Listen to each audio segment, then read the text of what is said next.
sou a Tamires. Você já parou para pensar por que é tão difícil lidar com as mudanças que acontecem em nossas vidas?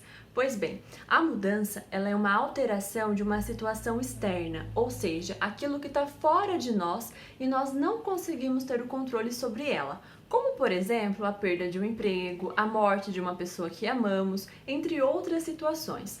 Toda vez que acontece uma mudança em nossas vidas, é necessário que haja uma reorientação e uma adaptação interna. Esse processo nós chamamos de transição, uma vez que acontece um turbilhão de emoções, de sentimentos e que é necessário que nós aprendamos a conviver e a superar todo esse processo, para que não haja um desequilíbrio e nem mesmo o nosso adoecimento. O processo de transição, ele acontece em 3 fases. A primeira delas é a fase do luto. Nessa fase, nós temos o sentimento de negação, de raiva, barganha. A negação, as pessoas elas não conseguem enxergar que aquilo está acontecendo com elas. Então é bem comum as pessoas falarem: "Ah, isso não vai acontecer comigo, isso não vai me atingir", ou até mesmo atualmente, eu tenho boa saúde, então não vai acontecer comigo. Na barganha: "Ah, se eu passar por essa fase, eu prometo que farei tal coisa".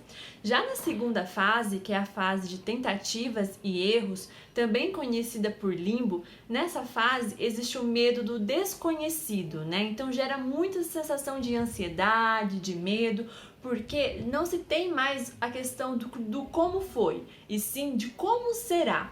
E aí surgem muitas incertezas, como por exemplo, será que eu vou ter um emprego? Será que aquela pessoa vai morrer? Será que eu vou conseguir pagar a minha faculdade deste mês? Entre outras questões que podem aterrorizar um pouquinho.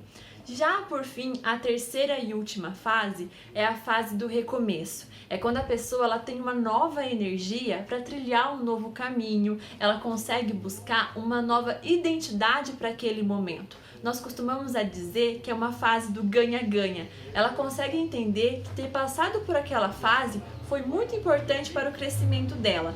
E embora exista ainda um pouquinho de medo e um pouquinho da resistência do que é o novo, é uma fase muito positiva.